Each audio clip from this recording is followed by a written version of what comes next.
대장전 성공 전략입니다. 중요한 분수령을 앞두고 또 어떤 시장 관점을 가져야 할지 함정남 차장님과 이야기 풀어가겠습니다. 어서 오세요. 안녕하세요. 안녕하십니까. 월요일 빠지고 화수목 회복해줘서 너무나 반갑고 마음 한켠이 좀 놓이기도 합니다. 물론 아직까지 여러 가지 불확실성, 여진 등이 남아있겠지만서도요. 이제 연말 유종의 미를 좀 기대해 볼 수 있을까요? 글쎄요 라고 약간은 좀 조심스러운 것을 전제로 말씀드리겠습니다.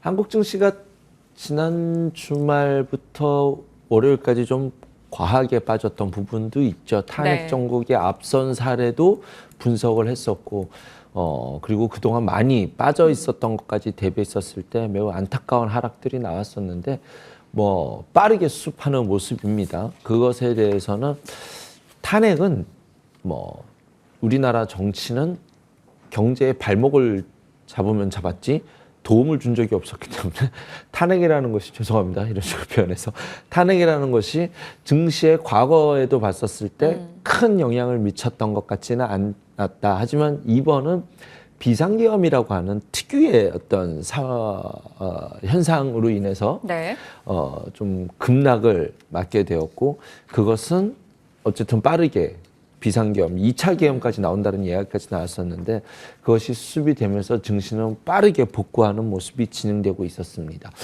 여기에 최근에 일어나고 있는 일에는 매크로랑 잘 안 맞아요. 한국 증시 원래 이럴 때는 환율을 봐야 되거든요. 환율은 계속 불편한 자리에 있어요. 그런데 증시는 반등을 주었습니다.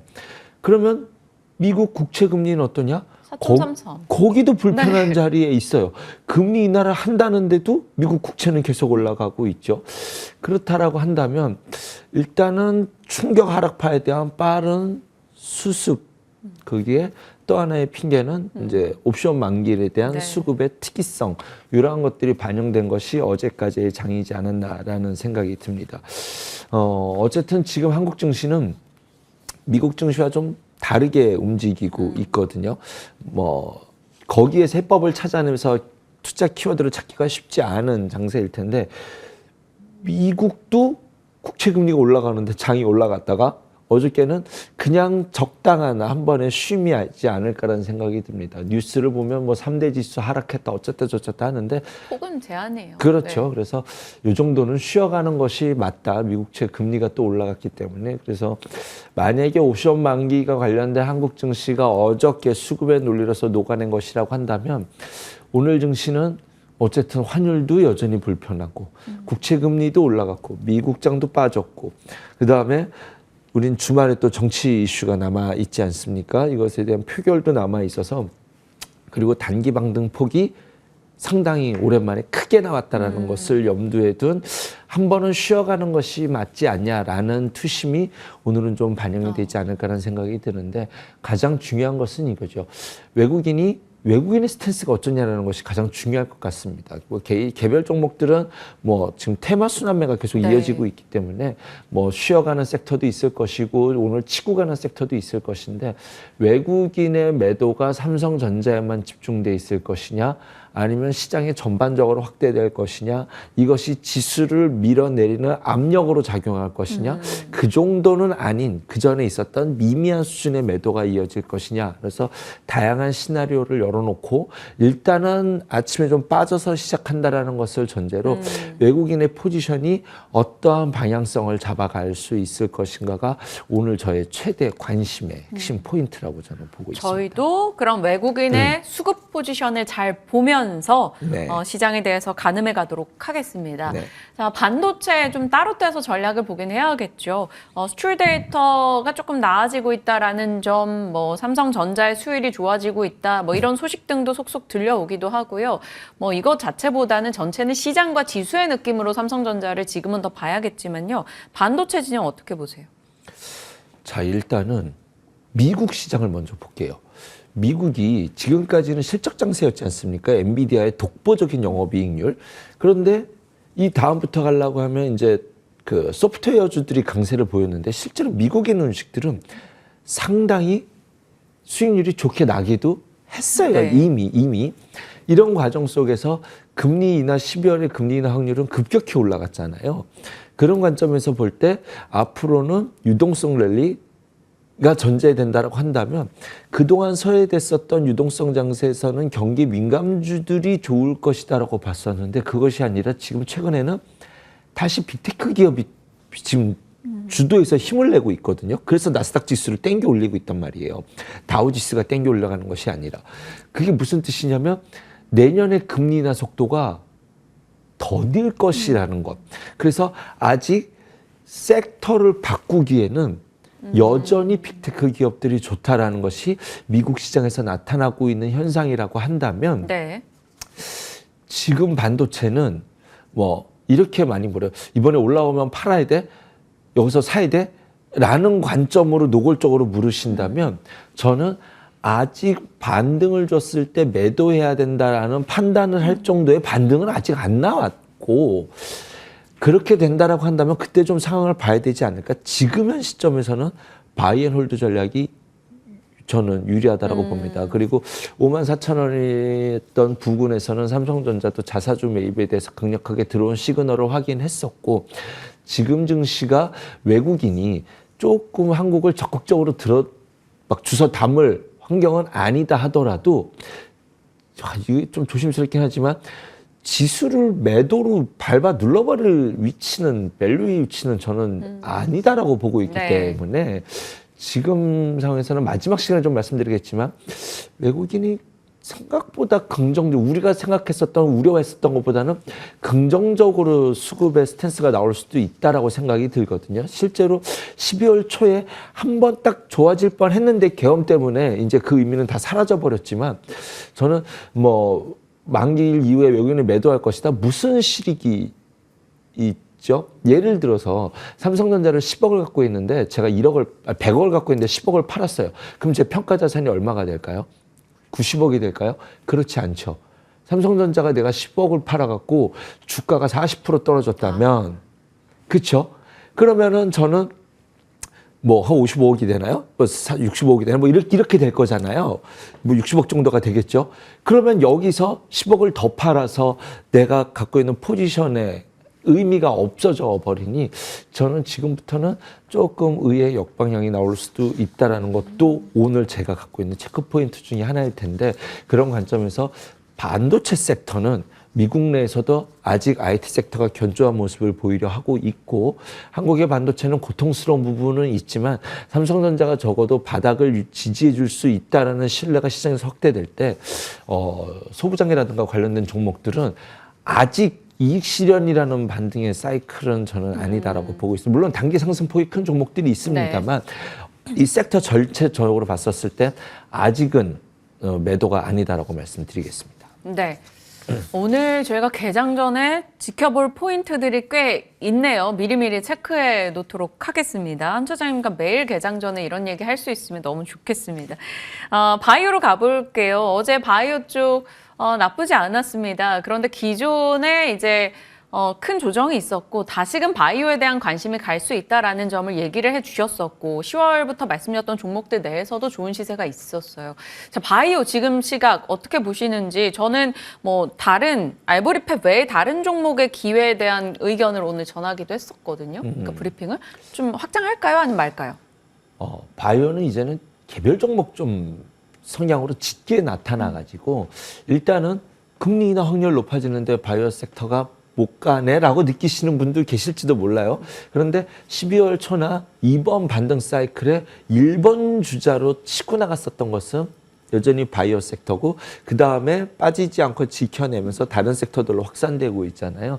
코스닥이 간다라는 관점에서 봤었을 때 여전히 바이오 섹터는 더 긍정적으로 볼 수 있다라고 봅니다. 뭐 충분히 조정을 주었다라는 부분과 그다음에 이제 이런 고민은 있으실 거예요. 미국에서 금리 인상하는데 그 약발이 내가 기대했던 것보다는 덜 먹히네란다는 부분과 뭐 이런 부분이 고민을 내년에 미국의 금리 인하 속도가 둔화되면 조금 좀 이렇게 불편해지는 거 아니야? 이 부분은 지금 주가에 반영이 되어 있다라고 생각이 듭니다. 지금 주가의 바이오 섹터가 한 번 얻어맞은 것은 네. 내년에 금리 인하 속도가 둔화될 수 있다라는 우려 속에서 일단은 1차 한번 하락 파동을 맞았는데 이 다음부터 최근의 시장을 조금 디테일하게 본다면 코스닥의 반등의 1번 주자는 어쨌든 지금까지는 바이오였다라는 것을 염두에 두시고 지금 조금 삼바는 삼바대로 알테오젠은 알테오젠대로 그의 리가나 페트론도 다 자기만의 마위를 가고 있어서 맞아요. 바이오가 딱 이렇다라고 말씀드리기는 어렵겠지만 특히 알테오젠 같은 경우는 지금 되게 중요한 자리에 좀 머물러 있거든요. 이런 말씀드리기가 좀 뭐하지만 꼭 이럴 때 한번 치고 이렇게 좀 오히려 올라가려고 할 놈이라고 한다면 빠졌다가 올라가는 이런 모양을 많이 만들어내긴 했었는데 뭐 그렇다 저렇다라는 걸 떠나서 좀 종목별로 각각 어저께도 삼성바이오로직스는 많이 안 올랐어요. 네. 그런데 바이넥스라든가 에스티팜이라든가 프레스티지 바이오 같은 경우는 그 생물보안법과 관련된 종목들은 더 강하게 움직였었거든요. 그래서 종목과 섹터를 해석하는데 좀 다양한 시나리오를 전개해 두고 펼쳐놓고 바라볼 필요가 있다. 바이오 섹터는 종목별로 따로 움직이는데 저는 지금에서 매력적인 종목들이 오히려 더 눈에 띄고 있는 시점이다 정도로 보고 큐로셀을 제가 나올 때마다 물어보시는 분이 맞아요. 계신 것 같아요. 지난주에도 네. 보유하라고 얘기해 주셨잖아요. 네, 이 내용을 그분은 아마 물어보신다고 하면 이 내용을 아마 알고 계시자고 생각이 듭니다. 이 기술력이 굉장히 뛰어난데 언제 이것이 주가에 반영이 될 수 있을 것이냐. 그런데 지금 이번에 반등에서 바이오 반등에도 가장 빠르고 탄력적으로 보였고 지금 지켜내고 있는 모습도 좋아서 저는 이 자리에서 매도를 하려고 들고 있는 종목은 아니다라고 말씀드리겠습니다. 네. 조금 마음 편히 보유할 수 있는 종목으로 네. 한 번 더 얘기해 주셨고 바이오는 저마다의 색깔대로 자기 길을 가고 있으니 공부해보시고 선택하고 끌고 가시면 네. 되겠습니다. 양자 컴퓨터 얘기 듣고 싶어요. 양자 컴퓨터 관련 종목들이 한 3일 뜨거웠습니다. 미국 내에서는 한 거의 반년 내내 뜨거웠는데 우리는 이제서야 관심 딱 받고 그렇죠. 3일 좀 강하게 엑스게이트 중심으로 갔는데 여기서 그 이상이 갈까요? 장기적으로 보면 갈 수 있다라고 보는데 이것 때문에 매도를 안 하시고 트레이딩 목적이었다가 장기 투자해 버리셨다가 이 변동성 큰 것을 고생하실까 봐 그게 핵심이네요. 네, 조심스럽게 단기적으로만 말씀드릴게요. 제가 한 달 보름쯤 전에 양자 컴퓨터 한번 언급을 드렸었던 이유는 아이온큐 때문이에요. 인공지능 소프트웨어는 팔란티어를 받기 때문입니다. 그런데 이제 미국 증시는 오래전부터 올라왔었잖아요. 네. 미국에서 세 종목 보시면 돼요. 리게티, 디웨이브, 아이온큐 이렇게 세 종목이 있거든요. 근데 우리나라 테마가 지금 테마 수납 매장이잖아요. 강하게 임팩트 있게 줬는데 어제 이 종목들이 급락이 나와서 아마 오늘은 쉽지 않을 것이라는 생각이 들고 네.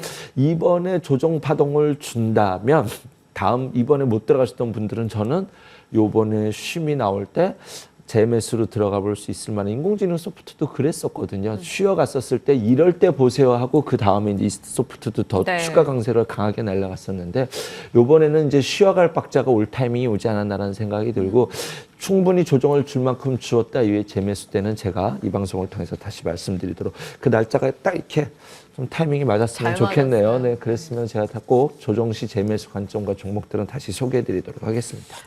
타이밍이 걱정이 되신다면 그 의견이 있으실 때 저한테 겐톡 주세요. 제가 방송에 하단 작업해서 소개할 테니까요. 저는 언제든 환영입니다. 큰 부담을 주시네요. 큐로셀도 그렇지만 토모큐브도 저희 애청자분들이 굉장히 관심 두고 있는 종목 중에 하나인데 와우 좋아요 흐름. 네, 여기에 출연하시는 분이죠. 5만 원 네, 김경준 부장님. 네, 이렇게 좀 새로운 일을 하는 기업들 그다음에 경쟁력 있는 독점적 구조를 갖고 있는 기업들이 이제 새롭게 등장했었을 땐 반드시 예의주시해서 본다라는 것이 기본 스탠스셔야 됩니다. 주식 투자를 하시는 분이라고 한다면. 근데 홀로 토모그래피 생소하잖아요. 세포에다가 색을 염색체를 입혔을 때 이렇게 보면 세포 손상이 오는데 이것을 3D로 띄워서 아이언맨이 보는 것처럼 이렇게 딱 본다. 벌써부터 멋있죠. 그래서 이것을 앞으로 세포 분석과 바이오 기업들에 대해서 굉장히 경쟁력 있는 기술력이 네. 될 거다라고 말씀을 드렸고 스웨덴에 있는 경쟁사 대비해서도 앞서가는 모습이 느껴진다. 그것은 제가 느끼는 것이 아니라 보고서 리포트를 봤었을 때 이 정도면 충분히 매력적이 있다. 그리고 지금 시장 정황이 맞다라고 생각이 들었는데 최근에 비바이오 기업에 이제 납품, 맞아요. 모듈 납품이 있었습니다. 디스플레이 검사 장비였는데 이 뜻은 앞으로 확장된다. IT 산업에도 확장이 될 수 있다라는 거예요. 사회이사가 파크 시스템스 출신이에요. 그러니 더 매력적이죠. 그러다 보니 파크 시스템스도 굉장히 이런 색깔과 비슷한 계열이잖아요. 독보적인 자기만의 기술력, 원자 현미경, 글로벌의 수준력 있는 이거를 갖고 있는 기업이기 때문에 아마 토모큐브도 지금 최근에 며칠은 올라왔지만 그 단기적으로는 재료 소멸이 뭐 이렇게 반영될지 모르겠지만 저는 충분히 관심을 갖고 지켜볼 수 있을 만한 조정시 반등을 줄 때 치고 가는 종목은 기억해 두셔야 된다고 생각이 듭니다. 여전히 긍정적인 의견 제시해 드리도록 하겠습니다. 알겠습니다. 토모큐브까지 깔끔 AS 받아봤고 오늘의 종목은 삼성 SDI 왜요? 지금 뭐가 좋아요? 어제 LG 엔솔이 강세가 굉장히 두드러졌습니다. 7%. 네, 시총 상위 종목이라고 할 때 엔솔이 들어가네. 전자가 못 들어간 자리를 이라는. 근데 엔솔 자리가 지금 굉장히 중요하고 의미 있는 자리였다라고 생각이 들거든요. 삼성 SDI도 빠질 만큼 빠져 있는 자리 중에 최근에 코스피 종목들이 대부분 그렇긴 하지만 너무나도 못난이 위치에서 반등다운 반등조차 못 두고 있는 어려운 자리에 있긴 한데 엔솔이 치고 간다라고 한다면 실제로 SDI도 올해 각형에 대한 원통형에 대한 좀 제품군을 확대시키겠다라는 것은 이미 되어 있었고 앞으로 성장 밸류를 줄 때 2차 전지는 ESS라든가 그다음에 전고체에서도 가장 앞서 나가 있잖아요. 지금 이 자리에서는 만약에 저는 오늘 역으로 외국인이 매수가 들어올지도 모른다라고 말씀드리지 않아요. 네, 매수라고 말씀드리면 어렵겠지만 삼성전자는 조금 무겁게 있다 하더라도 그 외에 코스피에 만약에 매수의 방향이 들어온다라고 한다면 예의주시에서 지켜볼 만한 위치에 있는 것이 삼성 SDI이지 않을까 생각이 들어서 그동안 테마 섹터만 이 시간에 꼭 소개해 드렸었는데 오늘은 코스피 종목 중에 삼성 SDI는 눈여겨 지켜볼 만한 자리이다라고 말씀드리도록 하겠습니다. 1차 목표가 이 자리가 중요합니다. 1차 목표가는 강력한 저항선으로 보일 것이 30만 원이고 2차 가장 중요한 자리는 2차 저항선은 34만 원, 핵심 지지 라인은 24만 6천 원이라고 말씀드리겠습니다. 적어놓고 지켜보겠습니다. 아니면 유튜브 다시 보기 통해서 보셔도 괜찮습니다. 함정남 차장님과 시장과 종목 AS 그리고 관심주까지 살펴봤네요. 여기서 보내드릴게요. 고맙습니다. 감사합니다.